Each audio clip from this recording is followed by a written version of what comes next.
Clint Eastwood has spent a lifetime playing men of few words stuff, unshakable, carved out of silence. But at 94, the man behind the legend is finally speaking about a truth he kept locked away for decades. For years, Hollywood whispered about the icy distance between Clint Eastwood and his son Scott.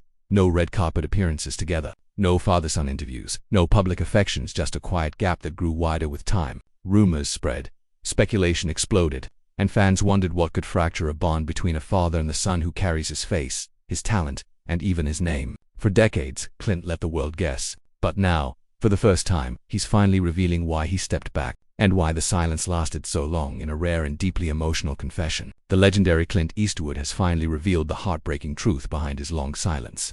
And it's nothing anyone expected. What could drive one of the most powerful men in Hollywood to pull away from his own son? What pain could be so profound that even a man known for his stoic strength chose silence over explanation? Stay with us, because this story reaches far deeper than fame, fortune, or family drama. To understand the truth, we must go back to where it all began. Clint Eastwood's rise started humbly in the 1950s, but everything changed when he landed the role that reshaped his destiny, the TV western Rawhide. It launched him into American living rooms and introduced the world to his distinctive presence, quiet, intense, and impossible to ignore. That presence would soon conquer the globe when he teamed up with Sergio Leone for the iconic Dollars trilogy. As the man with no name, Eastwood became a cinematic myth, a symbol of danger, coolness, and raw masculinity. By the 1970s and 1980s, he solidified that image through the gritty, dirty, hairy films, creating an archetype that would define American toughness for generations. Yet, Clint Eastwood was far more than a gun-toting hero. In 1986, he stunned the industry by becoming mayor of Carmel by Vesey, proving he could step out of Hollywood's shadow and lead an entire community. After 2 years, he returned to what he did best, making films that combined grit with soul.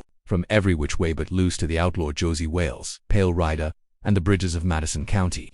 His range grew as wide as the American frontier he often portrayed, and even in his later years he never slowed down. He directed and starred in modern classics like Gran Torino, The Mule, and Cry Macho behind the camera. Eastwood's power grew even stronger. Through his company Mel Paso Productions, founded in 1967, he produced most of his own films. As a director, he became a Hollywood titan, winning Oscars for Unforgiven and $1 Million Baby, and earning praise for films like Mystic River, Letters from Iwo Jima, American Sniper, and Sully. Over the decades, he collected Academy Awards, Golden Globes, and Lifetime Achievement honors, cementing his place as one of the most influential figures in film history. But behind the spotlight, Clint Eastwood's personal life was far more turbulent. Married twice and involved in several long-term relationships, he fathered at least 8 known children with 6 different women, though even he once hinted that number might be higher. His biographer revealed that Clint secretly fathered a child in high school, long before Hollywood knew his name. His first marriage to Margaret Neville Johnson in 1953 began with promises of stability, but infidelity soon fractured it. An affair during their early years produced a daughter named Lori, who was later adopted in Seattle. It was the beginning of a lifelong pattern, one that blurred the lines between passion, secrecy, and responsibility. While still married to Margaret, Eastwood embarked on a long relationship with stuntwoman Roxanne Tunis. Their romance lasted from 1959 to 1973 and resulted in the birth of their daughter Kimbryn, 1964. Despite the affair, Margaret Johnson stayed, navigating a marriage marked by public success and private betrayal. Roxanne, for her part, who remained a close friend to Clint until her death in 2023. Intertwined relationships created a complicated family web, one that would eventually shape the strained bond between Clint and his son Scott. It was within this storm of love, loss, and secrecy that the truth behind Clint's silence began to take root. She and Clint had 2 children together, born in 1968 and Allison in 1972, but the relationship was never steady. By 1975, Clint had begun living with actress and director Sandra Locke, who herself remained technically married, though her marriage was one of convenience. Locke once claimed that Clint told her, "You made me monogamous," insisting she was the first woman he had ever truly loved. Clint officially divorced Margaret Johnson in 1984, but Locke stayed legally married until her death in 2018. Publisher Bill Brown later described Locke as the love of his life, though Clint never publicly commented on her passing. Yet even while living with Locke, Clint secretly became involved with flight attendant Jocelyn Reeves. Their relationship, hidden from the public, resulted in 2 children, Scott, born in 1986, and Catherine, born in 1988, both listed on their birth certificates as having no legal father. When Clint and Locke eventually split in 1989, she filed a palimony suit followed by a fraud case, both of which ended in settlements, adding yet another layer to Clint's complicated personal history. In the 1990s, Clint dated actress Frances Fisher, and together they welcomed their daughter Francesca in 1993. In 1996, Clint married television news anchor Dina Ruiz, and their daughter Morgan was born that same year. Their marriage lasted until 2014. Afterward, Clint began seeing Christina San, a restaurant hostess he met at his Mission Ranch hotel. Though they never publicly confirmed their relationship, they were often seen together. Tragically, Christina passed away from a heart attack in July 2024 at age 61. Later that year, Clint was spotted with a new companion, though her identity has never been revealed. As always, Clint remained silent about his private life, his representatives refusing to comment on anything except his work. For decades, he has lived as a man of power, mystery, and contradictions. But behind the legacy, behind the headlines, and behind the carefully guarded privacy, his most complicated role has always been fatherhood, especially the turbulent bond he shared with his son, Scott Eastwood. Scott Eastwood was born into one of Hollywood's most tangled family trees. His full name, Scott Clinton Reeves, reflected his mother, Jocelyn Reeves, while his father, Clint Eastwood, remained publicly invisible from the narrative for years. Born on March 21, 1986, in Monterey, California, Scott grew up with one full sister, Catherine, and 6 half-siblings from his father's other relationships. He spent his early years in Carmel, BC before moving with his mother to Hawaii, where they lived for 4 years. Eventually, he returned to California, graduated from Carmel High School, and later earned a communications degree from Loyola Marymount University in 2008. But despite being the son of a Hollywood legend, Scott's childhood was far from glamorous. Clint Eastwood's wealth, success, and power did not trickle down to him. Their relationship was distant, quiet, fragile. His birth certificate famously listed father, declined, a painful symbol of how strained things were from the beginning. Clint's affair with Reeves lasted several years, but it ended in 1990 when Scott was only 4 years old. He would see his father occasionally growing up, but there were no perks, no red carpet moments, no Hollywood introductions, just brief visits and a complicated, uneven connection that left its mark on both father and son. In 2017, Scott Eastwood told Men's Health, "My dad never gave me a cent. He made me work for everything." In one sentence, he summed up an entire childhood disciplined and built without a single shortcut. But the challenges Scott faced went far deeper than the complicated bond he shared with his father. In 2016, during a quiet, vulnerable interview with GQ Australia, Scott revealed a tragedy he had carried alone for years. He spoke about a former girlfriend who died in what initially appeared to be a minor car accident. "It was just a fender bender," he said softly. "There was a recall on the car's airbags. The airbag exploded and sent a piece of metal through her body. It split her spine. I've never told anybody that." The heartbreak of that moment stayed with him, shaping him in ways he rarely admitted. "I think it really affected me," he confessed. "Maybe it's made it harder for me to date." For someone who seemed to have everything: fame, opportunities, Scott carried wounds the world could not see. Despite grief, despite the pressure of living in the shadow of a Hollywood legend, he refused to quit. What most people didn't know was that, in the beginning, Scott didn't even use the Eastwood name. For years, he auditioned as Scott Reeves, taking his mother's surname because he didn't want a single producer to give him a role based on his father's reputation. He was determined to build his career from the ground up, without a whisper of nepotism. "I didn't want people assuming Clint Eastwood could pick up the phone and get me a role," he said. Only in 2008, after working, struggling, and earning quiet respect, did he finally embrace the Eastwood name. "I just thought, if I'm really doing this, I've got to carry on the Eastwood name," he told Nylon.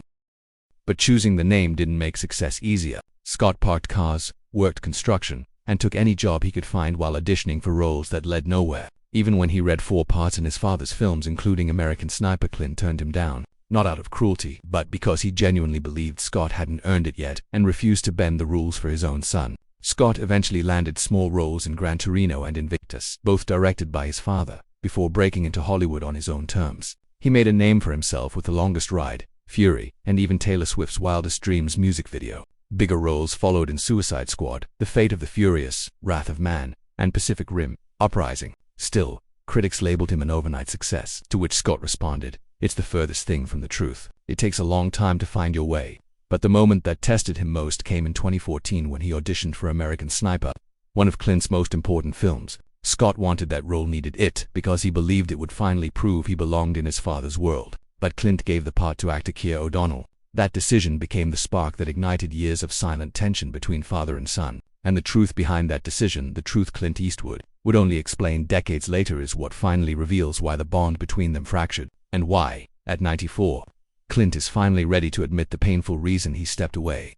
Instead of letting the rejection break him, Scott used it as fuel. Ironically, Losing the role in American Sniper pushed him straight into the opportunity that changed everything, his first leading role in The Longest Ride 2015. It was the film that finally pulled him out of his father's long shadow and allowed him to build a name that truly belonged to him. And that turning point set the stage for one of the most fascinating threads in Scott's life. His relationship with the father the world knew, but he barely did.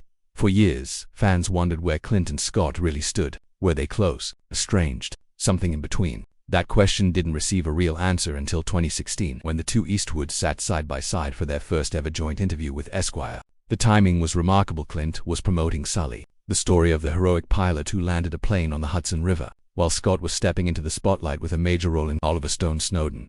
The interview took place at Clint Eastwood's longtime production office on the Warner Brothers lot in Burbank, where he had worked since 1975. At 86 years old, Clint still showed up almost every day. He talked about his routine editing, writing, leaving peanuts on his windowsill for a squirrel that visited him. Quiet, simple habits that revealed his discipline and solitude. But beneath that calm surface, his fire was still there. Most people quit in their 60s, he said. Why would you quit? That relentless spirit, the refusal to slow down, was the same one he passed on to Scott. Reaching genuine respect between the two men took time, years. For much of Scott's childhood, their relationship was distant. Scott grew up mostly in Hawaii with his mother Jocelyn Reeves, while Clint remained largely absent, more myth than father. It wasn't until Scott moved to California as a teenager that they began to reconnect. With a 56-year age gap, wildly different personalities, and years of missed moments between them, understanding one another didn't come naturally. But during that Esquire interview, something clicked. Scott jokingly called his father old school, saying, "I lived with my mom in Hawaii until I pissed her off. Then I came to live with my dad and pissed him off." Clint chuckled and called him a pretty good kid, even giving rare public praise to Scott's mother, saying Jocelyn had raised him with strong values. That moment mattered. It showed respect where there had once been silence. Clint raised Scott with a kind of tough love that bordered on survival. Training, be on time, do the work, earn everything. Even in Hollywood, Scott got no special treatment. "He never gave me a cent," Scott said. "He made me work for everything." He auditioned for many of Clint's films and was rejected by his own father, just like any other actor. But Clint admired his persistence. With a grin, he joked, "Now the chicks are calling and asking where Scott is. They used to ask where I was." Behind the humor, there was something deeper, something long unspoken. And it was that truth, the truth Clint kept buried for decades, that he would finally reveal at 94. The truth about why their bond had once been so broken, and what truly happened between father and son. Clint Eastwood had always been a self-contained and impossible to read, but after the death of his longtime partner, something inside him shifted. The man who spent a lifetime hiding behind silence and grit began carrying his grief like a shadow, one that followed him into every room, every film set, every private moment no one ever saw. Those closest to him said he moved slower, spoke softer, and stayed home more than ever before. For the first time in decades, the legendary filmmaker seemed genuinely alone. And it was during this quiet chapter of loss that Clint Eastwood finally began to reflect on his role as a father, on the mistakes he made, the years he let slip away, and the complicated bond he shared with Scott. He had built his career on tough men with impenetrable armor. But in the privacy of his own thoughts, Clint knew his greatest failure had never been a film or a box office flop. It was distance. Emotional distance. Physical distance. The kind of distance that creates a lifetime of misunderstandings between a father and a son. As he looked back on the decades behind him, he knew exactly where the fracture with Scott had begun. He had missed birthdays, school years, first milestones, and countless moments that a child never forgets and a parent never gets back. For years, Clint believed that providing financial stability, discipline, and a powerful name were enough. But grief has a way of stripping illusions bare. And in that emptiness, he recognized that what Scott needed wasn't a legend, it was a father.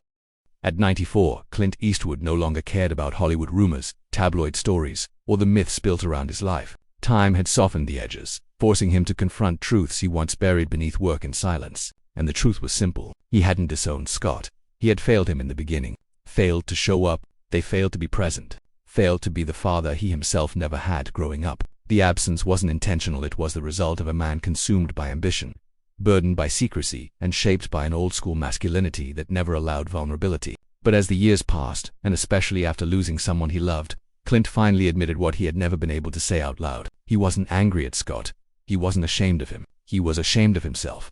This confession didn't come in an interview or a press release, but in private conversations with those closest to him. He admitted that Scott's resilience, his refusal to use the Eastwood name, and his determination to build a career from scratch reminded him of the young man he once was, hungry, stubborn, and ready to fight the world. Clint said that watching Scott rise without shortcuts made him feel both proud and humbled. It made him see the son he nearly lost emotionally, but who somehow found his way back. In recent years, their bond has grown stronger than ever. They share meals, long conversations, and moments of quiet understanding that once seemed impossible. Clint began opening up in ways he never had before, talking about love, regrets, and the legacy he hopes to leave behind. And at the center of that legacy is not a film, not an award, not a character, but a son he spent years trying to understand, and finally learned how to love. Behind the tough guy image, the Hollywood legend, and the decades of silence is a 94-year-old man who finally told the truth. He didn't disown his son. He almost lost him, and for the rest of his life he is doing everything he can to make sure he never loses him again. Clint Eastwood's life has always been a blend of myth and mystery, but losing Christina Sandera in July 2023 revealed a truth even Hollywood couldn't script. She had been his companion for nearly a decade, a gentle presence who brought warmth into the life of a man known for steel and silence. Her sudden passing at just 61 hit him harder than most people realized, and true to the Eastwood way, he retreated inward, grieving quietly, away from cameras, away from the noise, carrying his pain with the same stoic dignity he carried his fame. But even in loss, that old resilience never faded. In early 2024, Scott Eastwood reassured the world that his father was still standing, a survivor, a trooper, a man shaped by the Great Depression, World War II, and a lifetime of self. At 94, Clint's health has naturally become a quiet concern, yet his spirit remains unbroken. No self-pity, no theatrics, just grit, the same grit that built an icon. And perhaps the most remarkable chapter is the one unfolding now, the reconciliation between a father and son who spent years on opposite sides of silence. Scott, who grew up far from Clint's spotlight, who once felt unacknowledged and unwanted, now speaks of his father with admiration instead of anger. He calls him an inspiration. He dreams of working with him again. And the most powerful part, Clint listens. He smiles, he accepts it. Their bond, once strained by distance and secrecy, has evolved into a quiet understanding built not on perfection, but on forgiveness. Scott earned every role he played in his father's films, even the ones he lost, and he carries Clint's philosophy like a torch. If you're not creating, you're just surviving. Today, he walks his own path, not as the son of a legend, but as a man shaped by hardship, discipline, and hard-won respect. And so the story ends not with scandal or resentment, but with something far more human. Two men, flawed and extraordinary, finally finding each other before time runs out. Clint Eastwood's life has been defined by toughness, but his greatest victory might be this: learning, at 94, that it's never too late to repair what matters, never too late to say what was once unsaid, never too late to be a father.